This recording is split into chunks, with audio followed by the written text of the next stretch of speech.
Narx-navolar tushganda, pachoq bormi Toshkentda akalar. Ko'rib turibsizlar. Bitta ichiga kirib chiqamiz. Mashina vaqti qattiq urilgan. Mana shu joyiga akalar gelik urgan ekan akalar. Ko'rib turibsizlar. Vaqti strashniy bo'lgan. Eshiklarni yulib ichkariga kirgizib yuborgan. Tomlarni ko'tarib yuborgan akalar. Egalari Toshkentdan murojaat qilishdi bizga. Oldilari but-butun turibdi. Biz o'zi Sirdaryolikmiz akalar. Sirdaryoda turib, butun O'zbekiston bo'ylab avariyli mashinalar olamiz. Xullas akalar, mashinani ko'tib buralib ketgan, vaqti strashniy holatda bo'lgan. Yaxshilikka egalariga hech narsa qilmagan akalar, shopirda bir o'zlari bo'lgan akalar.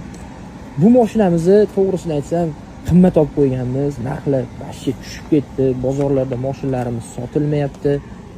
Bu mashina ham qolib ketdi. Endi qachonki narxlar qimillab qolsa, bu mashinani chiqamiz. Ya'ni mana shu oq Gentra kabi akalar. Bu Gentramiz ham hujjatlari tayyor. Ko'rib turgan hamma mashinalarni mana shu yerda hujjatlari tayyor akalar. Bularni bittama-bitta galma-galdan olib chiqib, sekin tuzatib, bozorga olib chiqib sotib yoramiz akalar. Xullas akalar, bizga ham oson emas. Mana ko'rib turibsizlar, 12 ta avariyli mashina bor bu yoqda. Bitta-bitta tuzatamiz, lekin narxlar tushib ketgan. Va biz avariyli mashina olishga davom etamiz.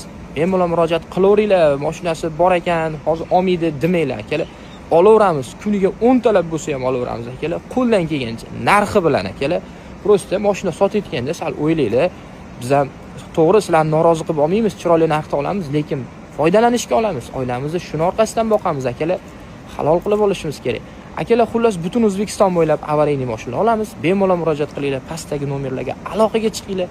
O'zinglarni ehtiyot qilinglar. Gentra qanday urilgan? Buni qaranglar. Kommentariyada izohlab qoldiringlar.